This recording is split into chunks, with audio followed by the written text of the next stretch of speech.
A new electric SUV, the Nio ES7. Oh, sorry, the Nio EL7, because Audi has sued Nio S6, Audi S7 and so on. And then they said, that's too similar. So Nio has used the name EL7 in Europe now for this electric SUV, which is a competitor to the BMW iX, Mercedes EQE SUV, or the Tesla Model X, of course, and the Audi Q8 e-tron. Yeah. Then here in the front, we can see this slim daytime running light look. Like in the sedan, we already present to you the Nio ET7, this now the SUV brother. Very clean and sleek. And also the main head unit is here in the vertical part. When you activate the turning indicators or hazard lights, looks also quite fancy indeed. It has all-wheel drive, one electric motor in the front, one in the rear, and 3.9 seconds is the acceleration figure.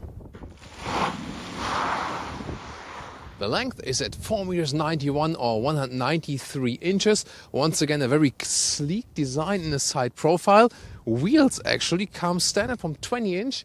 These here are the optional 21-inch wheels. And the cool thing about this vehicle is, you see here a side camera right there, a LiDAR sensor on the top, more cameras and sensors, and almost everything is already standard equipment. Yes, the 21-inch wheels are an option, but most of the stuff you see at this vehicle is included in the price. Yes, and pricing will be very interesting. We're going to talk about that one later. In the rear, we can also see a very clean design language here, also with the light strip going all the way through. So overall, I think they found a good timeless design for this electric SUV. Or what's your take? Please discuss in the comments. Some more facts and figures. Top speed is 200 kilometers an hour or 125 miles an hour. And there's also a towing hook possible then with 2 tons maximum. Oh, and I love this goodbye signature, or also then here the welcoming signature when you open or close the vehicle. That's awesome, isn't it? Here, there's the Nio logo, by the way. Does it also remind you a little bit of Citroën? Tell me in the comments. Then here, does it have... Scatman's word. Does the Nio logo slightly remind you of Citroën? Tell me in the comments.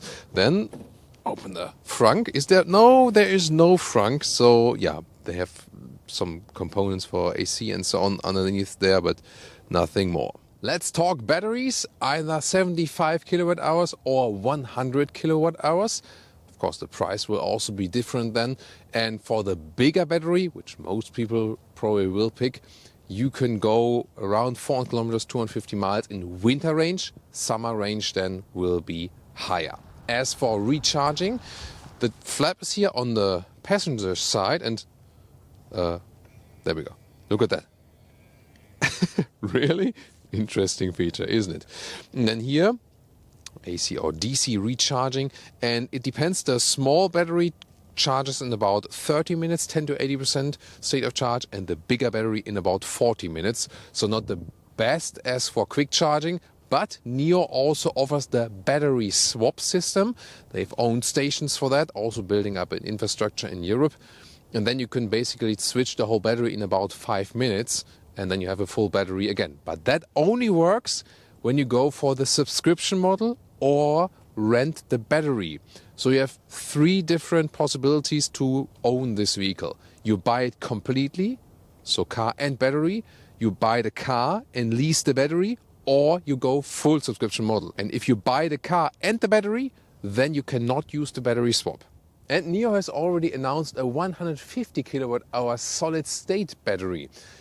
The only disadvantage will be, it will be at the price of the whole vehicle. So it will be extremely expensive. Or then again, the smaller thought behind it, you also go for it as a lease or subscription model. But of course it will come with significant extra costs when it's ready. But then you also have higher range. Usually you have here these flush door handles when you open the vehicle, then they open like this. Then there's another interesting function, so you don't have to pull them immediately. Just when you, here, seen that? Just slightly touch it, then it comes towards you, and here also the soft close. And this is all standard equipment as well. Here, slight touch, and then you can open it like this actually. And then from the inside of the doors, very interesting, cool materials. This is like a neoprene-like material, then a high-grade leatherette right here. The window levers are here, so you press them forward to lower them, and like this to higher. And then this also sustainable rattan material, so it's actually like real rattan wood. Very interesting, good quality as well. And then you can see a very clean interior structure, steering wheel with these two. It's like a real button you can press, actually left and right. And then on the left side here you have these 10-inch instruments. And we're also soon going to take a look at the infotainment, of course. Seat. This is also all animal-free, so the whole interior is animal-free, has a high quality indeed. Either in this brown styling or black and bright is also possible. They call it Haptics, by the way, this material. Then let's get inside. Shoe tap, of course, and yeah, it's a comfortable upright seating position here, typical SUV seating position, and the headroom with 189 or 602, still some left, and there's also a panoramic roof, and you can also actually open it. And we know some electric vehicles tend to go for non-openable panoramic roofs only. This one can be opened extremely wide. Look at that. Hello. Wow. This is almost a SUV convertible here now. So yeah, pretty impressed by that. And not only you can close, you can then also add a shade when it's really, really hot. And one of my favorite features here on the passenger seat, look at this here. You can have this footrest right there. You can electronically put that out like this. And then secondly, here like an under thigh support. Wow, that's amazing. That's really, then you can put this one back. Wow, your passengers will love this. Interior overview, super clean 12.8-inch central screen, and I love the material choices. Here again, this neoprene-like material. It has a very interesting structure, living room-alike atmosphere. Then the rattan wood right here insert, and really clean once again here.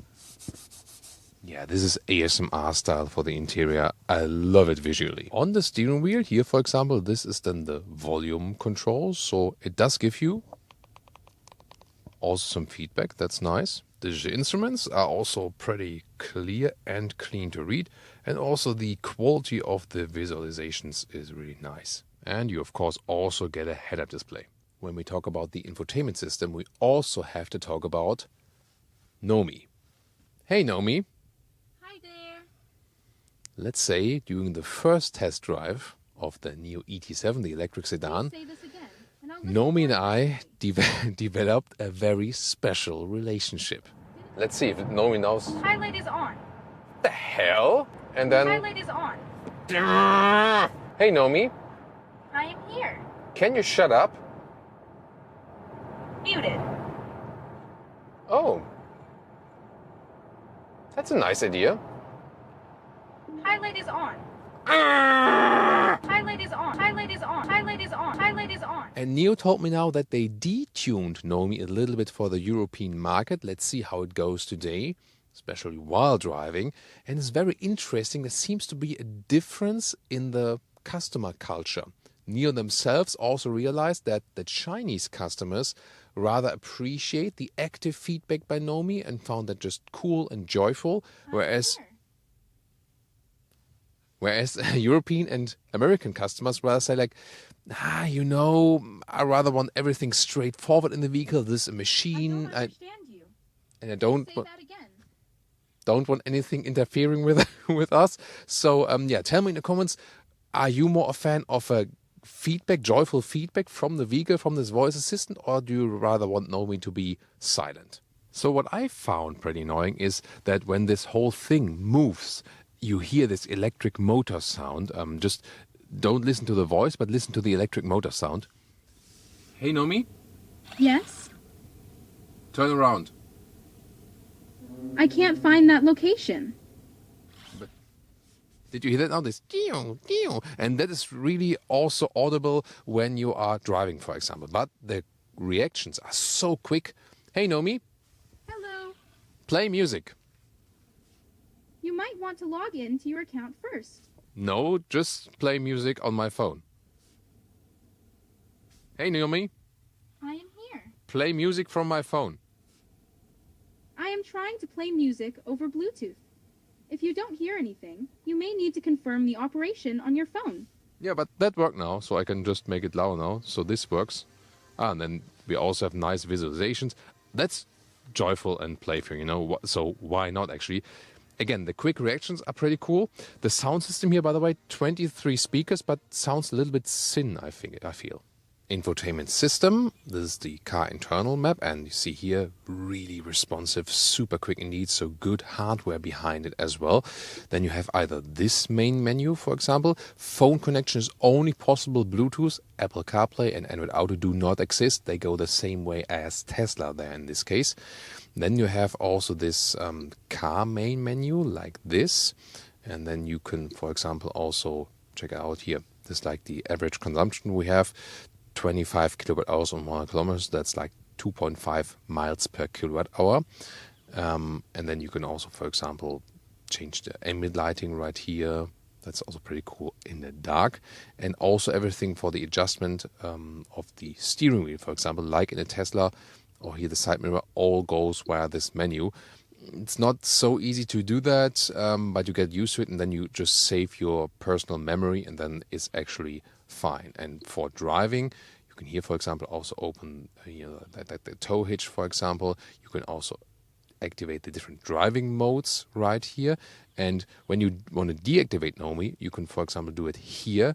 And then while driving, because that was annoying to me, you can also deactivate more NOMI functions, or for example deactivate audio warnings. But Nio told me that for regulatory reasons they are basically being reset when you restart the vehicle. Shifting, or let's say putting in the drive modes here, D, reverse, P, straightforward and also good feedback. Once again, a nice wood. This is an inductive charging pad for the phone. Cup holders are just somewhat adaptive. Then you have this middle console here. It opens both ways. And then you have more space underneath and also USB-C and USB-A charging. Oh, and by the way, on the driver's side and on the passenger side, so your passengers will love that. Whoa! That went quick, right? Wow, and then here, lights right and left, and wow, this is really, you can see everything. Yeah, maybe even too much sometimes. And this mechanism for the door here is also available for the rear seats. Interesting, isn't it? And then also nice materials here at the inside of the rear doors. So the build quality really seems very impressive so far. Then the rear seating area. This is a dedicated EV platform. And so we also have no middle tunnel at all. That's how it's supposed to be, actually. Then let's get in the rear here, and there's ample of space. Look at that. I mean, this is also way better than most of the competition models, so pretty impressed with that. You sit relatively high here in the rear. That might be good for children, for example. For me, it still works with the headroom. Not so much headroom here in the rear, but I can still put a hand over my head. Also very nice headliner from the quality and so on. And this comfort itself is, let's say, rear comfort in an SUV I've experienced better. It's not bad, but I've seen it better in other models. But then the middle seating here is also so much space.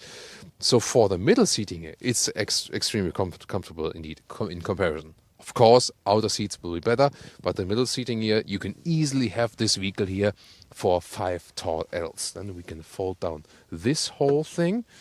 Then we have some more space, USB-C charger.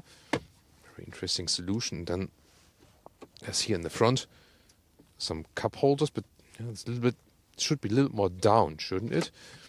So we can put that all back again. And here in the rear, we also have another screen. Tap to unlock, and then we can also here, for example, control the climate here in the digital way. And not to forget, you can also adjust the back part of the rear seat right here. We're in windy Hamburg here for you today, by the way, so we have the Hamburg harbor in the background. It's cold and windy, so let's take a look inside also with the trunk here. And the length is, let's say, like 95 centimeters or 37 inches. The width, however, is really good. It's always more than a meter or 40 inches. And the height right here is a good 73 centimeters or 29 inches. And to fold the seats, you have to unlock them here. But it's really tough to do that. 1/3, 2/3 split. And the total length then 185 centimeters or 72 inches. This here could be done a little bit better. And of course the folding mechanism. Oh, the wind also closed the door now automatically. And here underneath some more space for the charging cables, for example. Welcome to Thomas's Driving Lounge, Nio EL7, and we go to the Sport Plus mode for the quickest acceleration, and we go with an acceleration test. Let's go!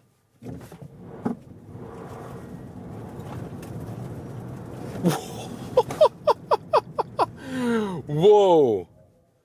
Yeah, that went pretty quick, right?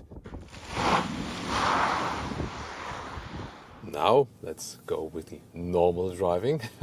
So when you're driving really slowly, by the way, you hear this electric driving sound. This also on the outside is a mandatory thing for safety and so on, but you hear it very pronounced also in the interior. Hear that? But this solves then when you drive more than like 20-25 kilometers an hour. And this one here equipped with the standard air suspension. 21-inch wheels here though, so you can have a little bit more comfortable ride with 20-inch wheels, but still, although we're going with 21-inch wheels, it's very good because we have this air suspension. It's not tuned on a super soft ride, however you can always adjust the driving modes. So for example, when you go for the comfort mode, it will be a little bit softer than in the sport mode, for example. And the steering input here is actually quite light. So you don't need much force, but there's also no dead zone area. So there are immediate commands also from that one. Now we're driving over a very spectacular bridge here, by the way, in Hamburg, Germany. Very, very cool also from that outside view. Here, by the way, when we're also behind the vehicle, we can set the cruise control. Pilot is on. Pilot is on, yes. Then we can set also here the speed at the steering wheel. And also the distance to the car in front of me is being checked. Let's see, as for the lane keeping assist, here so far, so good. There's the distance also here on the left side of the steering wheel. Here, decrease distance, right side, increase distance. And now the bridge goes in a slight bend. Let's see how the car is being controlled. Yeah, so far, smooth reaction. Yeah. That looks good. Nice. Of course, you can always deactivate it. That's the way. And then you just drive it yourself. And now we're going over this bridge and you can watch all the harbor area and so on. So indeed, also when I'm exceeding the speed limit slightly, last time I always had like these warnings from NOMI and oh, you exceed the speed limit and so on. And this time actually it's better. It's not telling me what to do all the time. So indeed they detuned it here for the European version. So that's way more relaxing to drive with the NOMI Assistant now. You can also deactivate some more stuff while driving, but so far it was not necessary. We'll continue keeping you updated with that throughout the driving part. What I realized already when the vehicle was stationary is that the heating is pretty weak. I'm not sure if the temperature control is a little bit off, but we have now set the heating all the way up. Seat heating is no problem and so on, but the normal heating of the vehicle, it does come with a heat pump as standard, but it just seems to be that the heating control is not that strong in winter time. So I'll definitely give that to them as a feedback. In general, the noise insulation is really good. It's very windy outside and we're up there on the bridge and it's very silent indeed. So you can also see that there are very thick insulation windows and so on. So a very good noise insulation so far. It gives you a very relaxed driving feeling indeed. Here, for example, lane change. Yeah, it's really nice from that steering. So, and also the size of the steering wheel, everything is very well proportioned, let's say it that way. In the comfort mode, the suspension, it does not float super soft, but you definitely feel a difference when I'm going here now. For example, once again in the Sport Plus mode, then I have a little bit more feedback, but just slightly, somewhat. The accelerator pedal is also different, so there's more input than definitely, and this Sport Plus mode, wow, that goes really, really quickly. And actually for normal everyday driving life, the reaction is almost too much from that, you know. So it's actually then sometimes better just to leave it in the comfort mode, and then everything is smoother. The acceleration figure indeed changes from driving mode to driving mode. You can also read it in the menu. For example, in the Sport mode, it's at 5.9, and only in the Sport Plus mode, it's at 3.9 seconds, then these 100 kilometers or 62 miles an hour. Now we get once again to the motorway, the German Autobahn. Yeah, and even in comfort mode, the acceleration is absolutely fine. So overall, a very, very smooth driving experience throughout city, bends and so on, over the bridge, even when it's windy. Hardware-wise, I already realized that with the Nio ET7, they are definitely matching the long-term experienced German premium manufacturers. And also when you compare this one, for example, with Tesla, from the driving aspect here, this is definitely better than a Tesla. I really have to say that. Definitely from the suspension, for example, smoother suspension, and you feel that this is here a more premium driving experience indeed. From a software standpoint, you can of course always argue which one is better now, but they also have great hardware behind the software, for example. In the first ride with the ET7, some software aspects and elements were not that good yet. Here now they have updated things, and I also feel that NOMI is not interfering with me all the time. So definitely a very much more pleasant driving experience here now. Speed is here, somewhat 80 kilometers an hour, so like 50 miles an hour. Once again on a motorway, and also the noise level, especially for the wind noise, is very low. What I hear now here a little bit more is like noise from the other cars, but overall still at a very good level. You know, transfers, bump in the road, also no suspension problems right here, left and right. Also, you have a very good feeling for the vehicle indeed. And when you compare like this higher seating position in the SUV versus the sedan, by the way, of course the sedan, well, that looks interesting now with this sand. You see how windy it is today, that all the sand here from the construction site is getting blown all over the road. So comparison SUV and sedan, of course you sit a little bit higher, but here in these electric vehicles, the thing is, and we experience that cross brands everywhere, because you have the battery pack in the lower part of the vehicle, the difference between driving an SUV electric and sedan electric is not that, that significant. So the center of gravity is always kept low due to the high weight of the battery pack, and therefore it's more about the seating position, and the driving experience doesn't differ that much. Of course, the sedan will always be a little bit sportier still, but here you also have this more upright seating position and also gain some comfort.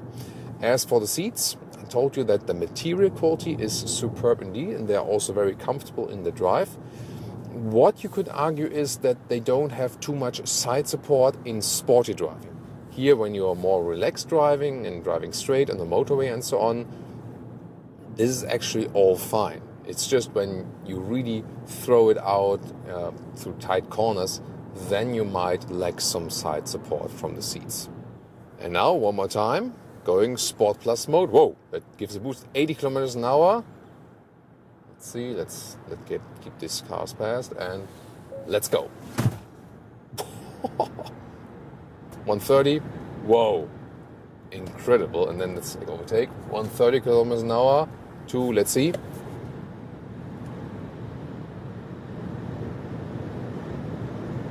170. And now we're reaching top speed, around 200 kilometers an hour, 125 miles an hour, top speed. Now it's getting really noisy, but wow, acceleration-wise, really nice, super quick.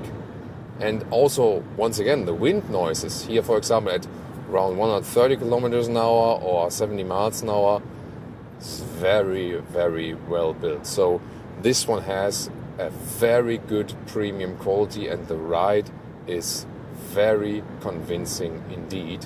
Wow. Yeah, once again, I'm really impressed. I was already with the ET7. This vehicle here is very, very well built and is a serious competitor indeed. Now, of course, the consumption went up, But before that, when we are more like cruising and so on and kept it a little bit lower speed, we could also score some better consumption figures than only city driving with a lot of heating and so on, and more like 22 kilowatt hours on 1 kilometers. That's more like 2.8 miles per kilowatt hour. And that, of course, then leads us to a total real-world range of more than 400 kilometers or more than 250 miles. Again, it will depend on winter or summertime. In wintertime, I think you can, calculate safely then with that. And in summertime, the range will be better. And now let's talk about pricing. So you start for the vehicle, German prices as an example, 74,000 euros without the battery. And then you can either go for 12,000 euros extra for the small battery or 21,000 euros extra for the big battery. So the vehicle with the big battery, which you should go for, is like 95k. Okay, the alternative would be stay with the base price and then have a lease for the battery of 170 euros per month for the small one or 290 euros per month for the big one. And that way you can also use their battery swap system, which we also have shown to you with the Nio ET7. Very interesting, definitely. And the other alternative would be for a full subscription model, and then you pay between 1,000 and 1,500 euros per month. So what we conclude from that is, yes, they can be a competition here also for the German premium manufacturers, because this is, hardware-wise and also from the material quality-wise, interior-wise, is an amazing vehicle, no doubt. Pricing-wise, they do not go in a direction that they are not necessarily like cheaper or something. Yes, they offer more base equipment. Everything is already included, basically. That's a cool thing. But their prices are still also quite hefty. What do you think about it? Leave me your comments right there. And also tune into the Nio ET7 episode, the sedan, or then to the German SUV competitors.